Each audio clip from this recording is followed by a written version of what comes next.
let's enjoy this happy day. Eid Mubarak, come on, let's celebrate.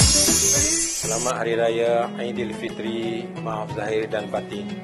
Saya mewakili Dun Bukit Panau ingin mengucapkan selamat Hari Raya kepada seluruh warga Bukit Panau dimanapun anda berada, sama ada di Kelantan ataupun di luar negeri dan juga di luar negara.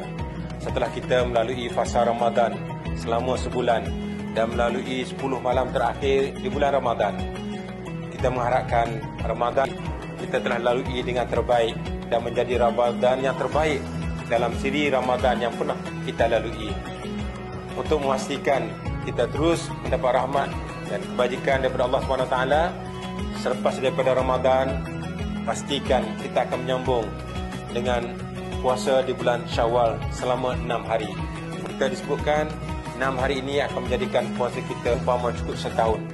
Untuk itu saya ingin mengucapkan selamat Hari Raya, maaf zahir dan batin kepada yang berada di luar negeri Kelantan yang ingin meraihkan Aidilfitri bersama dengan keluarga di Kelantan. Maka saya berharap pandulah kenderaan dengan baik, pastikan kenderaan kita telah dibuat pemeriksaan yang rapi supaya perjalanan kita tidak terganggu. Mana yang kita dimaklumkan, kita akan hadapi laluan yang penuh sesak.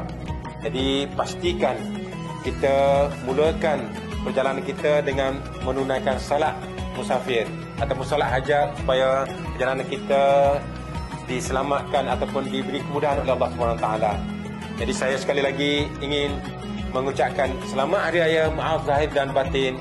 Kullu am wa antum ilallahi aqrab.